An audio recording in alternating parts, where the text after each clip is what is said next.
कभी एक्सेल खोला है और सोचा है कि यार ये इतने सारे डब्बे और बटन क्या हैं? अगर हाँ, तो आप अकेले नहीं हैं, लेकिन फिक्र की कोई बात नहीं। इस छोटी सी गाइड में हम इस पूरे डर को खत्म करने वाले हैं और सिर्फ चंद ही मिनटों में हम बिल्कुल सिफर से शुरू करके अपनी पहली काम की स्प्रेडशीट बना लेंगे। तो हमारा प्लान क्या है? बहुत सिंपल, 5 आसान स्टेप्स हैं। हम पहले ग्रिड को समझेंगे, फिर इंटरफेस को डिकोड करेंगे, एक्सेल की थोड़ी सी ज़बान सीखेंगे, कुछ डाटा एंटर करेंगे और आखिर में एक्सेल से ही थोड़ा हिसाब किताब करवाएंगे। चलिए शुरू करते हैं। पहला स्टेप सबसे आसान। जब एक्सेल खोलें तो बस ब्लैंक वर्कबुक सेलेक्ट कर लें। इसको ऐसे समझें जैसे एक बिल्कुल साफ खाली डिजिटल नोटबुक है जो बस भरने के लिए तैयार है। अच्छा, तो ये वर्कबुक क्या चीज़ है? असल में ये पूरी एक्सेल फाइल का एक फैंसी सा नाम है बस। समझें कि ये आपकी डिजिटल नोटबुक है, जहां आपकी सारी इन्फॉर्मेशन एक ही जगह पे रहती है। चलें, अब एक्सेल की स्क्रीन को थोड़ा समझने की कोशिश करते हैं। इसको देखकर घबराना नहीं है। ये कोई कॉम्प्लिकेटेड डैशबोर्ड नहीं, बल्कि समझे कि आपके डेटा के लिए एक बहुत ही मुनज़्ज़म टूल बॉक्स है। जरा स्क्रीन के ऊपर देखें, वहां आपको होम, इंसर्ट, पेज लेआउट जैसे लफ्ज़ नजर आएंगे। ये हैं टैब्स।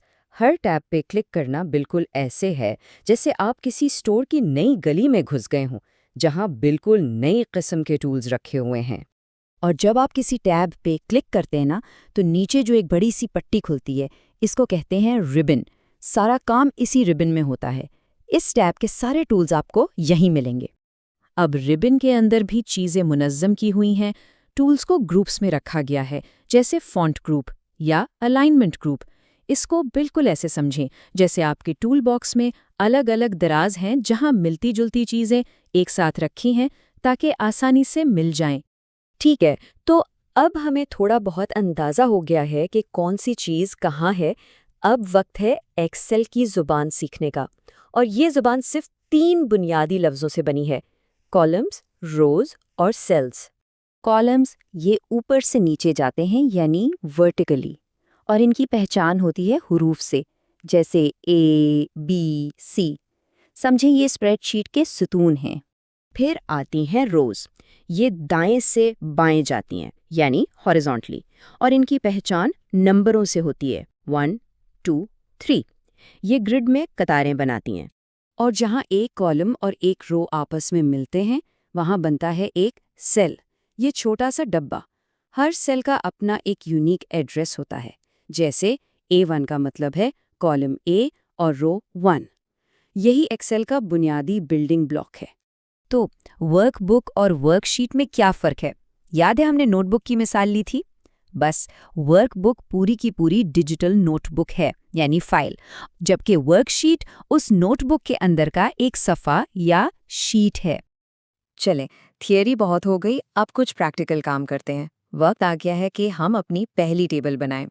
डेटा डालना, यकीन करें, बहुत आसान है। बस किसी भी सेल पे क्लिक करें और टाइप करना शुरू कर दें।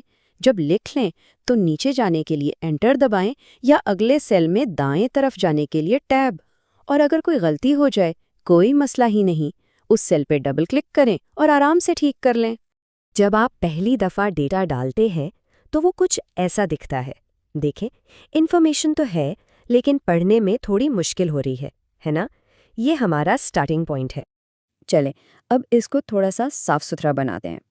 होम टैब में ही कुछ सिंपल से टूल्स हैं जिनकी मदद से हम इसको बिल्कुल बदल सकते हैं। टेक्स्ट को बोल्ड कर सकते हैं, इसको सेल के बीच में यानी सेंटर कर सकते हैं, थोड़ा सा फिल कलर डाल सकते हैं और बॉर्डर्स लगाकर इसको मुनज़्ज़म कर सकते हैं। और ये देखिए, हो गया ना? बस चंद क्लिक्स किए और हमारा डेटा कितना साफ और पढ़ने में आसान लग रहा है। हेडर्स अलग से नज़र आ रहे हैं और हर चीज़ अपनी जगह पे बिल्कुल सेट है। अच्छा, अब आते हैं सबसे मज़ेदार हिस्से की तरफ, एक्सेल को अपने लिए काम पे लगाना। हम अब अपना पहला कैलकुलेशन करने जा रहे हैं। यहाँ से एक्सेल की असल ताकत का अंदाज़ा होता है। तो यहाँ एक चीज़ हमेशा याद रखनी है। एक्सेल में हर फॉर्मूला, हर कैलकुलेशन एक सिंपल लेकिन बहुत ही ताकतवर निशान से शुरू होता है। इक्वल्स का साइन, यानी इक्वल्स टू। ये निशान एक्सेल को बताता है, ओके, अब हिसाब लगाने का टाइम है। फर्ज करें हमारे पास खर्चों की ये एक छोटी सी लिस्ट है। Coffee, lunch, snacks. अब हमें इन सब का टोटल निकालना है। अब यहाँ है असल जादू। हम 4.50 या 1200 टाइप नहीं करेंगे, नहीं, हम सिर्फ सेल के एड्रेस इस्तेमाल करेंगे। तो टोटल वाले सेल में हम टाइप करेंगे equal B2 plus B3 plus B4। इससे हम एक्सेल को कह रहे हैं कि भाई इन डब्बों के अंदर जो भी लिखा है ना, बस उसको जमा कर दो। और जैसे ही हम एंटर दबाते हैं, बूम, एक्सेल खुद ब खुद कैलकुलेशन करके जवाब दे देता है। लगता जादू है, लेकिन यही तो एक्सेल का कमाल है। तो बस इतना ही था। आपने अपनी पहली टेबल बना ली है और अपना पहला कैलकुलेशन भी कर लिया है। अब सवाल यह है कि अब आप इससे क्या मुनज़्ज़म करेंगे?